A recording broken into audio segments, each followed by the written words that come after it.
இன்றைக்கி நம்ம ஆனியன் ரவா தோசை செய்ய போகிறோம். இதுக்கு மாவு ஊற வச்சு அரைச்சி புளிக்க வச்சு இந்த மாதிரி எந்த வேலையும் இல்லை. இமீடியட்டாக செஞ்சிடலாம். ஒரு 15 மினிட்ஸ் டு ½ அன் ஹவர் ஊறினா போதும். அதுக்கு என்னென்ன பொருள் எப்படி செய்யணும் எல்லாம் சொல்கிறேன். அரிசி மாவு 1 கப், அரை கப் ரவை, 1/4 கப் மைதா. இது நீங்கள் ரவா தோசைன்றதால ரவா நிறைய போடணும். இது 1 கப் அப்படி எடுத்துடாதீங்க, சொதன்னு ஆகிடும். அரை கப்பு தான் ரவா போடணும். நைஸாக அரிஞ்ச வெங்காயம் 1 கப், சீரகம் 1 ஸ்பூன், மிளகு 1 ஸ்பூன், பச்சை மிளகாய் 2 நைஸாக அரிஞ்சது, 1 ஸ்பூன் உப்பு, தயிர் ஆப்ஷனல், புளிப்பு வேணுன்றவங்க போட்டுக்கலாம். நான் அதனால கொஞ்சம் ஒரு டேபிள் ஸ்பூன் தயிர் வச்சுருக்கேன். அதுக்கப்புறம் கருவேப்பிலை, கொத்தமல்லி, இஞ்சி 1 துண்டு நைஸாக நறுக்கி வச்சுருக்கேன். இவ்வளோ தான் அதுக்கு தேவையான பொருள்கள்.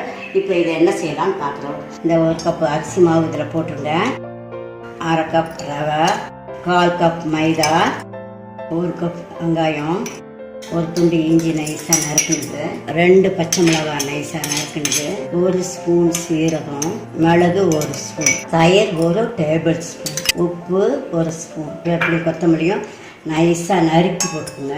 ஏன்னா பெருசாக போட்டிங்கன்னா அப்படியே தோசையில் அப்படியே நின்றுக்கும். எல்லாத்தையும் ஒன்றா இப்படி கலந்துருங்க. இதே 10 தோசைக்கு மேலே வருமா, ஏன்னா இதில் நிறைய தண்ணி ஊற்றணும். தண்ணி ஊற்றி கலக்கிக்குங்க. கொஞ்சமாக அளந்து ஊற்றி ஃபஸ்ட்டு கரைச்சிக்குங்க. அதுக்கப்புறமா தண்ணி எவ்வளோ வேணுமோ அவ்வளோ சேர்த்துக்கலாம். நான் ரொம்ப தண்ணியாக இருந்தால் தான் மெலிசாக முறுமுறுன்னு வரும். 15 to 30 மினிட்ஸ் இது ஊறணும். ஊறின பிறகு கூட திருப்பி தண்ணி தேவைன்னா சேர்த்துக்கலாம். அப்புறம் மூடி அப்படியே இங்கே ஓரமாக வச்சிட்றேன். தண்ணியும் மூடி ஓரமாக வச்சிட்றேன். வேணும்னா எக்ஸ்ட்ரா சேர்த்துக்கலாம். அப்புறமா ஊற்றும்போது சேர்த்துக்கலாம். இது ஊறிக்கிட்டு இருக்கட்டும். அதுக்குள்ளே நம்ம சட்னி செஞ்சலாம். எனக்கு வடகறி ரொம்ப பிடிக்கும். அதனால் நான் வடகறி ஏற்கனவே உங்களுக்கு செஞ்சு காட்டியிருக்கேன். அதை செஞ்சுட்டு அதுக்கப்புறம் சட்னி, உங்களுக்கு என்ன சட்னி பிடிக்குமோ அதை செய்யலாம். முக்கியமாக வெங்காய கார சட்னி நல்லா காம்பினேஷன் ஆகும். தேங்காய் சட்னி காம்பினேஷன் ஆகும். அது மாதிரி உங்களுக்கு பிடிச்ச சட்னி எக்ஸ்ட்ராவாக செஞ்சு வச்சுட்டு சாப்பிடலாம். இந்த லெவலில் இருக்குது. இன்னும் கொஞ்சம் தண்ணி சேர்த்துக்கலாம். ஓகேவா? நீங்களும் அதே மாதிரி பார்த்து சேர்த்துக்குங்க. தண்ணியாக தான் இருக்கணும் இந்த மாவு.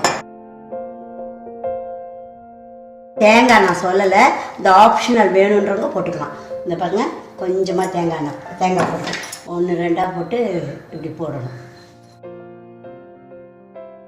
அடுப்பில் கல் வச்சு காஞ்சிடுச்சு.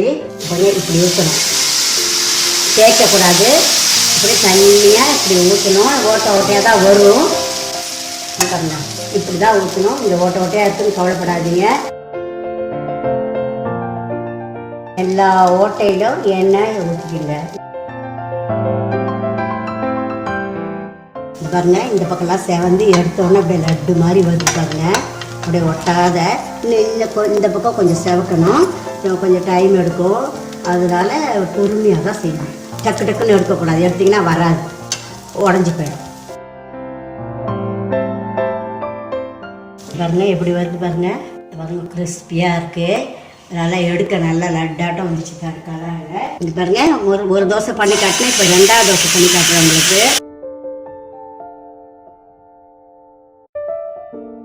இது பாருங்க, இப்படி பண்ணிவிட்டு அழகாக செவந்து நல்லா வந்துட்டு பாருங்க.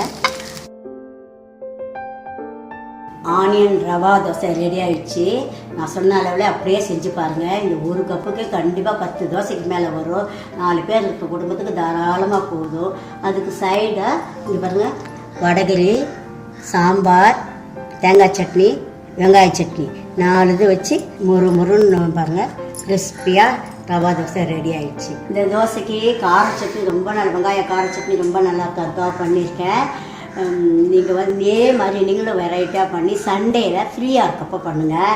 மார்னிங் அவசரமாக செய்ய முடியாது. வேலைக்கு போகிறவங்க மார்னிங் பசியில் இருப்பாங்க, அந்த பிள்ளைங்கள்லாம், அதனால செய்ய முடியாது. சண்டேயில் ரிலாக்ஸாக பண்ணலாம். அன்றைக்கி நீங்கள் இந்த மாதிரி கிறிஸ்பியான தோசையோட வெரைட்டி சட்னியோட அழகாக செஞ்சு சாப்பிட்டு பார்த்து முக்கியமாக எனக்கு கமெண்ட் பண்ணுங்கள், சப்ஸ்கிரைப் பண்ணுங்கள். உங்களோட கமெண்ட்டு சப்ஸ்கிரிப்ஷனும் நான் எதிர்பார்க்குறேன். இந்த வீடியோ பார்த்ததற்கு நன்றி. இந்த ரெசிபி உங்களுக்கு பிடிச்சிருந்தா லைக் பண்ணுங்கள், ஷேர் பண்ணுங்கள். என்னுடைய சேனலுக்கு சப்ஸ்கிரைப் பண்ணுங்கள். பெல் பட்டன் அழுத்துனீங்கன்னா புதுசாக அப்லோட் பண்ணுற வீடியோ உங்கள் நோட்டிஃபிகேஷனுக்கு வரும். உங்களுக்கு புது ரெசிபீஸோ இல்லை ஏதாவது கொஷின்ஸோ இருந்தால் கமெண்ட் செக்ஷன்ஸில் கொடுங்க. நன்றி.